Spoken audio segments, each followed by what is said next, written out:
প্রিয় দর্শক, কথার কি আর শেষ আছে? ফ্রেন্ডসদের সাথে পড়াশোনার কথা, নতুন ফ্যাশন নিয়ে কথা, বাড়ি ফিরতে একটু দেরি হলে মার সাথে ফোনে কথা, আর ওর সাথে তো ফোনে দুবার ঝগড়া। এমনও হাজার কারণে মানুষকে প্রতিদিন কথা বলতে হয়। প্রেমিক তার প্রেমিকাকে প্রায়ই বলে, এই কি এমন কথা বলো? সে বলে, ওসব তুমি বুঝবে না।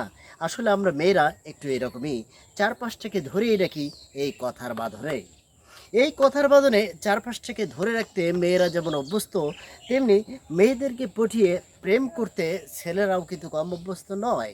যাই হোক, কথা বলাই মানুষের জীবনের একটি গুরুত্বপূর্ণ অংশ। এই কথা আমরা কেউ বা কম, কেউ বা বেশি, কেউ বা উল্টোপাল্টা, আবার কেউ বা দ্বিরুক্ত শব্দ ব্যবহার করি। যেমন কি ভাই, ভাত টাত খেয়েছেন, যাবেন টাবেন, ইত্যাদি ইত্যাদি। এই প্রতিটি কথা যদি আপনাদের সাথে উল্টোপাল্টা করে বলা যায়, তাহলে বিষয়টি কেমন হয়? কেমন ভাই? আপনি কি ভাত খেয়েছেন? আসলে আমি ভাত টাত খেয়েছি টেয়েছি, কখন তখন তাটা নিয়ে টেয়ে আমি সত্যি সত্যি আপনাদের সাথে টাতে কিছু কিছু কথা টথা বলতে টলতে চাইটাই আর কি টার কি।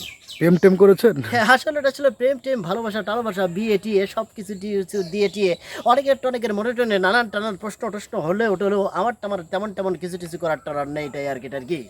চাকরি বাকরি? আসলে চাকরি টাকরি বাকরি টাকরি অনেকেই টনেকি অনেক টনেক কথা টথা বলে টলে না।